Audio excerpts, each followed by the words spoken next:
धान के भाव में बनेगी क्या तेजी? भारतीय निर्यातकों ने की मंत्री निर्मला सीतारमण से बैठक। जी हाँ दोस्तों, आपको बता दें कि भारतीय चावल निर्यातकों ने केंद्रीय मंत्री निर्मला सीतारमण से बैठक की है और चावल निर्यात में छूट को लेकर सरकार से मांग की है।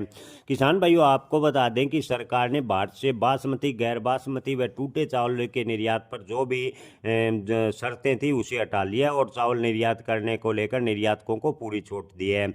लेकिन भारतीय चावल निर्यातकों के संघ यानी IREF ने आने वाले केंद्रीय बजट 2026 में चावल निर्यात मजबूत करने के लिए सरकार के वित्त मंत्री श्री निर्मला सीतारमण से मुलाकात की है और मांग की है कि अगर निर्यातकों को टैक्स में छूट, सस्ता कर्ज और ढुलाई यानी लॉजिस्टिक्स में मदद मिले तो भारतीय चावल दुनिया के बाजार में और भी ज़्यादा अपनी प्रतिष्ठा बनाएगा। जी हाँ किसान भाइयों, आपको बता दें कि भारतीय चावल निर्यातकों के संगठन ने निर्मला सीतारमण से मुलाकात कर अपनी समस्याओं को से अवगत कराया है। IREF ने मांग की है कि चावल निर्यात के लिए कर्ज पर 4% ब्याज सब्सिडी दी जाए।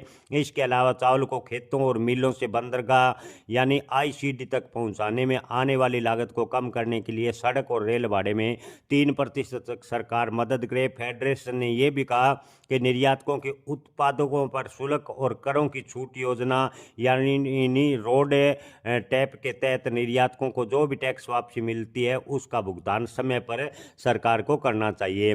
फेडरेशन के अनुसार भारत दुनिया के कुल चावल व्यापार का करीब 40% हिस्सा संभाल रहा है।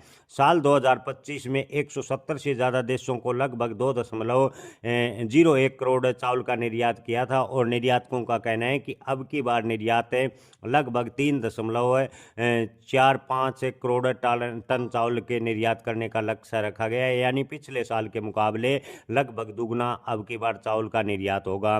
किसान भाइयों, चावल निर्यातकों का कहना है कि देश की बड़ी मात्रा में मुद्रा मिलती है, यही वजह है कि देश की अर्थव्यवस्था के लिए चावल का निर्यात बेहद ही महत्वपूर्ण है।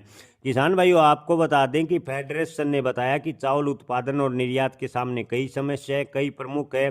धान इलाकों में भूजल तेजी से घट रहा है, साथ ही सरकार खरीद, भंडारण और परिवहन की लागत लगा रही है। अंतर्राष्ट्रीय बाजार में कीमतों में काफ़ी उतार चढ़ाव है जिससे निर्यातकों को परेशानी हो रही है। किसान भाइयों, फेडरेशन ने वित्त मंत्री निर्मला सीतारमण से मुलाकात की है और अपनी समस्याओं से अवगत कराया और उनका निर्यातकों का कहना है कि अगर सरकार निर्यातकों की सहायता करती है तो धान के भाव किसानों को भी अच्छे मिलेंगे, किसानों को भी अच्छी लागत से धान निर्यातक खरीदेंगे और उनको भी निर्यात करने में सुविधा होगी। आपको बता दें कि भारत इस समय लगभग 27 देशों को चावल निर्यात कर रहा है और निर्यातकों का कहना है कि लक्ष्य लगभग 70 देशों को चावल निर्यात करने का रखा गया है। किसान भाई, ओवरऑल स्थिति देखें तो आने वाले दिनों में अगर चावल निर्यात को लेकर सरकार कुछ प्रोत्साहन और देती है तो धान के भाव में अब की बार ठीक ठाक तेजी देखने को मिल सकती है, खास तौर पर बासमती धान में।